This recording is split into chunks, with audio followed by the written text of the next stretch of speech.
Friends, welcome to today's session. So this is our BRBL one-liner session with MCQs part 1, that is BRBL crash course day 1. So daily we are providing you BRBL content and content for all the 4 subjects, and today we will discuss MCQs part 1.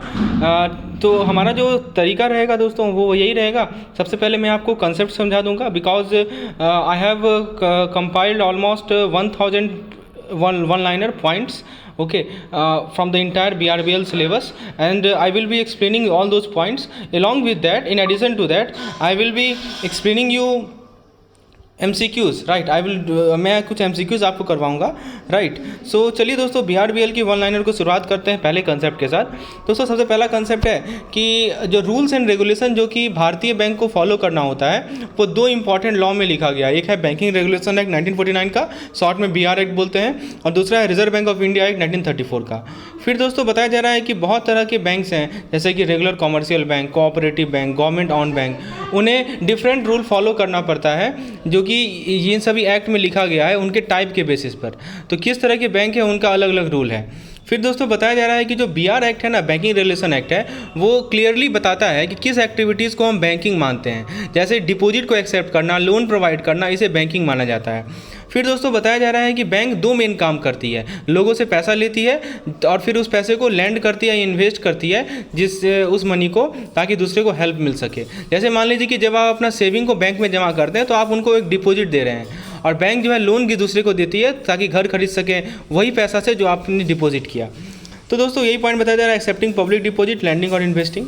फिर next point में बताया जा रहा है दोस्तों कि bank जो है आपसे पैसा लेती है, लेकिन उनको ये श्योर करना पड़ता है कि उन्हें पता हो कि आप कौन हैं और पैसा आपके पास कहाँ से आ रहा है. इससे क्या होता है कि इलीगल एक्टिविटीज़ को प्रिवेंट कर सकते हैं, जैसा कि मनी लॉन्ड्रिंग. तो जब भी आप बैंक अकाउंट को ओपन करवाते हैं ना, तो आपको proof of your identity, proof of address, ये सभी प्रोवाइड करने पड़ते हैं. तो इसे कहते हैं प्रॉपर KYC नॉर्म्स. दोस्तों KYC यानी नो योर कस्टमर, ये जो गाइडलाइंस है बेसिकली ये रूल्स है जो कि बैंक को फॉलो करती है ताकि वेरीफाई कर सके और अपने कस्टमर को मॉनिटर कर सके. फिर दोस्तों बताया जा रहा है सेक्शन नंबर 49A, मतलब दोस्तों इसमें बताया जा रहा है कि एक क्षमता है पैसों को विड्रॉ करने का चेक के माध्यम से. ये जनरली ट्रेडिशनल बैंक तक लिमिटेड है, कोई अदर फाइनेंशियल ऑर्गेनाइजेशन ऐसा नहीं कर सकती. जैसे आपके पास एक अकाउंट है बैंक में तो आप एक चेक के माध्यम से पैसा विड्रॉ कर सकते हैं, लेकिन ये एक डिफरेंट फाइनेंशियल इंस्टीट्यूशन यदि होती तो उनका अलग रूल्स होता.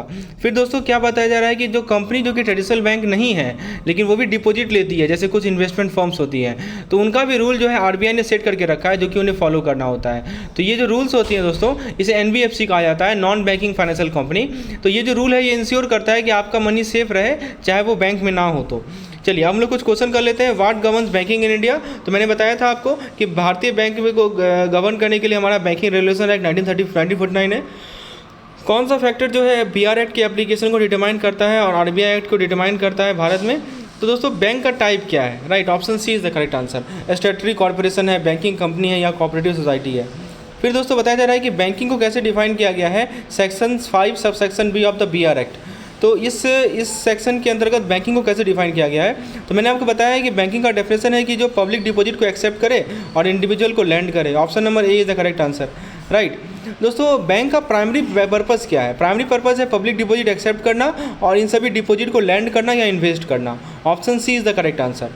नेक्स्ट क्वेश्चन है कि बैंक क्या एक्सेप्ट करती है यदि प्रॉपर आइडेंटिफिकेशन हो और KYC नॉर्म्स हो. Cash deposit, deposit from non individual money, money deposit, foreign currency deposit.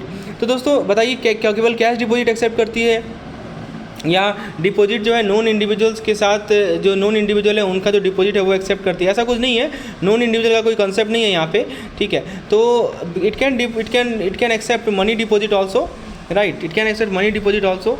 So the correct answer to this particular question is money deposit. Option number C is correct. Next question है कि KYC guideline banking sector में क्या ensure करता है.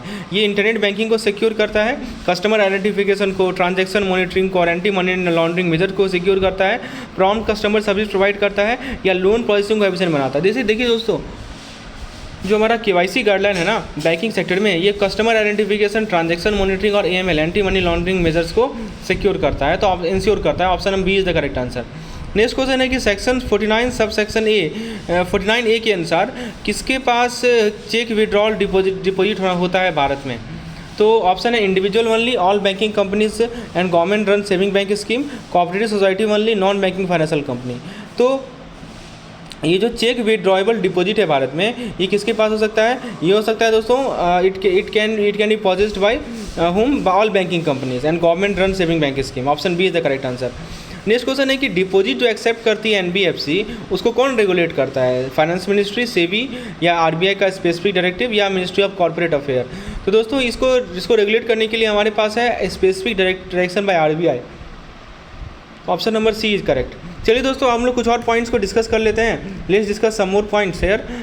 तो banking license in India की बात करते हैं। तो रिजर्व बैंक ऑफ इंडिया का जो लाइसेंस है section 22 of the banking regulation act, इसे स्टार्ट करना, इसको मैं समझाता हूँ दोस्तों। Let me explain this particular concept clearly. So the first point is, देखिए इससे पहले कि पर्सन या कोई कंपनी जो है किसी बैंकिंग बिजनेस को स्टार्ट करे या रन करे, उसको परमिशन लेना पड़ता है आरबीआई से। तो उसके बाद दोस्तों यदि कंपनी बैंक है तो उसके पास बैंक वर्ड होगा इसके नाम में, रूल्स के अनुसार।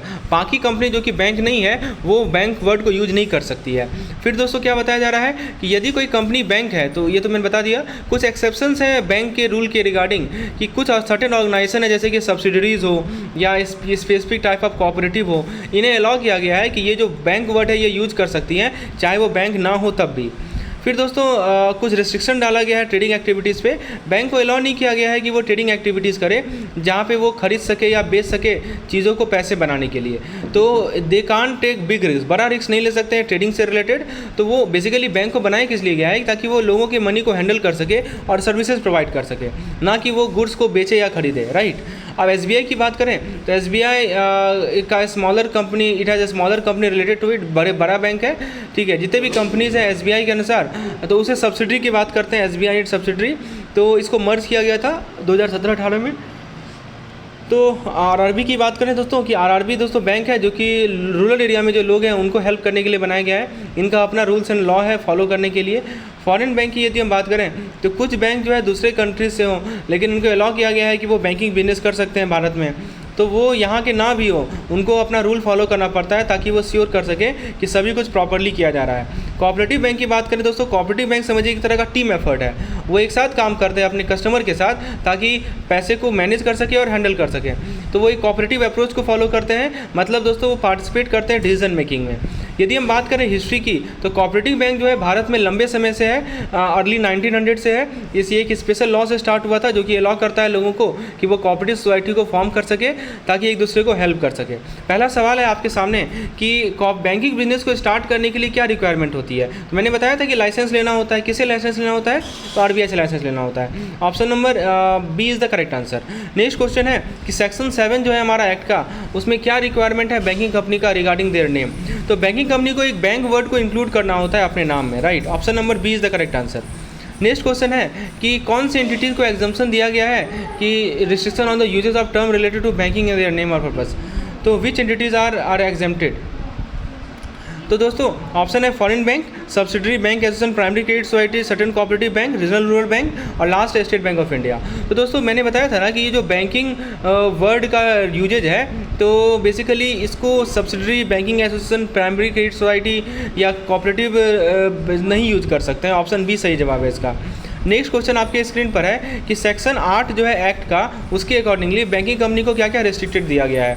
Real estate transaction, trading activity और trading risk, foreign exchange transaction या इन्वेस्टमेंट इन गवर्नमेंट बॉन्ड। तो कहाँ कहाँ रिस्ट्रिक्शन है? तो ट्रेडिंग एक्टिविटी में रिस्ट्रिक्शन है। Option B is the correct answer. Next सवाल है कि स्टेट बैंक और सब्सिडरी को कब मर्ज कर दिया गया। तो आपको पता होना चाहिए कि फाइनेंशियल ईयर 2017-18 के बीच में मर्जिंग का प्रोसेस शुरू हुआ। नेक्स्ट क्वेश्चन है कि आरआरबी को कैसे कॉन्स्टिट्यूट किया गया और गवर्न किया जाता है। तो ऑप्शन ए कह रहा है कि आरबीआई एक्ट से गवर्न होता है, कंपनीज एक्ट से गवर्न होता है, स्पेसिफिक स्टैट्यूट से गवर्न होता है या सेबी के रेगुलेशन से गवर्न होता है। तो दोस्तों आरआरबी को रेगुलेट करने के लिए आरबीआई का एक्ट है, स्पेसिफिक स्टैट्यूट है और रिलेवेंट प्रोविजन है बैंकिंग एक्ट का। नेक्स्ट सवाल है कि फॉरेन बैंक कैसे बैंकिंग बिजनेस को भारत में कंडक्ट करती है। तो ऑप्शन है मिनिस्ट्री ऑफ फाइनेंस के रेगुलेशन से, सेबी के रेगुलेशन से, बैंकिंग रेगुलेशन एक्ट और आरबीआई एक्ट से या कंपनीज एक्ट से। तो फॉरेन बैंक जो है बैंकिंग बिजनेस को इंडिया में रेगुलेट करती है बैंकिंग रेगुलेशन एक्ट से और आरबीआई एक्ट से। नेक्स्ट सवाल है दोस्तों कि कैसे कोऑपरेटिव बैंक बैंकिंग बिजनेस को कंडक्ट करती है। तो बैंकिंग कंडक्ट करती है पब्लिक लिमिटेड कंपनी के रूप में, कोऑपरेटिव बेसिस पे, गवर्नमेंट एंटिटी के रूप में या पार्टनरशिप के रूप में। तो कोऑपरेटिव बैंक दोस्तों कोऑपरेटिव बेसिस पे बैंकिंग को कंडक्ट करती है। आइए दोस्तों नेक्स्ट पॉइंट को डिस्कस करते हैं। So the next point that we have to discuss is regarding the cooperative society act of 1904। देखिए दोस्तों, बताया जा रहा है कि 1904 में एक लॉ को क्रिएट किया गया ताकि लोगों को हम इंकरेज कर सकें, खासकर उन लोगों को जिनके पास पैसा की कमी थी, ताकि वो सेव कर सके, एक दूसरे को हेल्प कर सके और एक साथ वो काम कर सकें। इसमें फार्मर, क्राफ्ट्समैन, ये सभी इंक्लूडेड थे। दोस्तों जुरिडिक्शन की बात करें तो कोऑपरेटिव बैंक एक से ज़्यादा स्टेट में ऑपरेट होती है, एक स्पेशल लॉ को फॉलो करती है जिसको multi state cooperative society act कहते हैं। ठीक है, यदि हम बात करें दोस्तों establishment of imperial bank of India का, तो 1921 में एक बैंक था जिसका नाम था इंपीरियल बैंक ऑफ इंडिया, इसको स्टार्ट किया गया। ये एक मेन बैंक था भारत में ब्रिटिश रूल के अंतर्गत। अब आरबीआई की बात करें तो आरबीआई तो कि ये जरूरी फील हुआ, तो इसके कारण एक ग्रुप ने रिकमेंड किया कि हम आरबीआई को क्रिएट करें। तो 1934 में आरबीआई एक्ट को बनाया गया और तो officially creating the RBI main bank हो गई ताकि पैसे को मैनेज कर सके और बैंकिंग को मैनेज कर सके भारत में।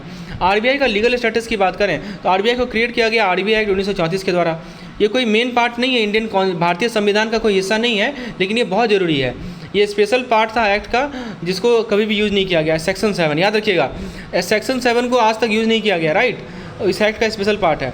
फिर दोस्तों नेवर बीन इन्वोक्ड, पहला गवर्नर जो है आरबीआई के वो थे हमारे ऑसबॉर्न स्मिथ, ठीक है।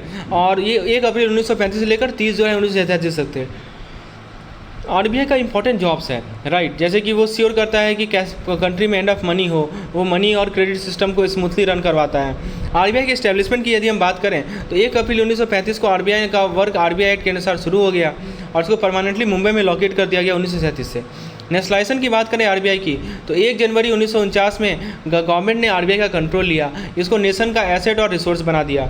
यदि लेजिस्लेटिव फ्रेमवर्क की बात करें तो जो रूल है, जो लॉ है, जो कि मॉनिटर करता है बैंकिंग कंपनी को भारत में, वो आरबीआई एक्ट 1934 के द्वारा सेटअप किया गया और इसमें दोस्तों कुछ चेंजेस लाया गया कंपनीज एक्ट में 1936 में, ठीक है। तो दोस्तों हम लोग कुछ क्वेश्चन कर लेते हैं इसके बेसिस पे, whatever we have learn let's do some question based on this. So the first question that we have कि मेन ऑब्जेक्टिव क्या था कोऑपरेटिव सोसाइटी एक्ट ऑफ 1904 का। पहला ऑप्शन कर रहा है कि फाइनेंशियल इंस्टीट्यूशन को रेगुलेट करना, दूसरा ऑप्शन कर रहा है कि थ्रिफ्ट को इनकरेज करना, तीसरा ऑप्शन कर रहा है कि एक सेंट्रल बैंक को इस्टेब्लिश करना, and the last option is to dissolve cooperative credit society. तो कोऑपरेटिव सोसाइटी एक्ट का मेन ऑब्जेक्टिव था कि हम इनकरेज कर सकें thrift, self help and cooperation among agriculturist, artisan and person of limited mean.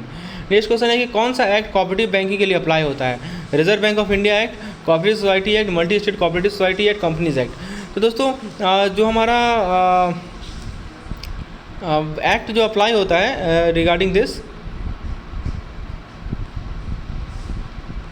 चलिए तो इन विच केस आपसे पूछा जा रहा है कि किस केस में multi state cooperative bank act जो है कोऑपरेटिव बैंक के लिए अप्लाई होता है। जब एक से ज़्यादा कंट्री में अप्लाई हो, ऑपरेट हो रहा हो, जब मल्टीपल स्टेट में ऑपरेट हो रहा हो, जब मेट्रोपॉलिटन एरिया में ऑपरेट हो रहा हो या रूरल एरिया में ऑपरेट हो रहा हो। तो मैंने आपको बताया था कि जब मल्टीपल स्टेट में ऑपरेट होता है ना, तो वहाँ पे multi state cooperative society act apply होता है। तो फ्रेंड्स ये था हमारा फ्री लेक्चर।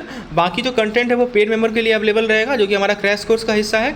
तो यदि आप इस तरह के कंटेंट को चाहते हैं जहाँ पे मैंने थाउजेंड्स इंपॉर्टेंट पॉइंट्स बनाए हैं पूरे के पूरे डिटेल बैंकिंग के सिलेबस से, और डेली में 30 to 40 पॉइंट आपको मैं डिलीवर कर रहा हूँ, उसके बेसिस पे एमसीक्यू डिलीवर कर रहा हूँ, और दोस्तों वीकली मैं मॉक टेस्ट कंडक्ट करूँगा। ये हमारा क्रैश कोर्स का 3 मेन पार्ट है जो मैं आपको प्रोवाइड करूँगा। So if you are interested in this crash course तो ऐप का लिंक डिस्क्रिप्शन सेक्शन में प्रोवाइडेड है, ऐप को इंस्टॉल कर ले, वहाँ पे आपको क्रैश कोर्स सामने दिखेगा, उस पर क्लिक करें। और दोस्तों जो पहले 10 यूजर हैं, पहले 10 इनरोलमेंट है, उनको मैं 45% से एक्स्ट्रा 5% यानी टोटल 55% का डिस्काउंट प्रोवाइड कर रहा हूँ। 45% तो डिस्काउंट एग्जिस्टिंग है सभी के लिए, जिसमें फेस्टिव 10 है। So if you want to be part of the first 10 then please enroll as fast as you can. For more detail you can also WhatsApp me on this particular number. Thank you.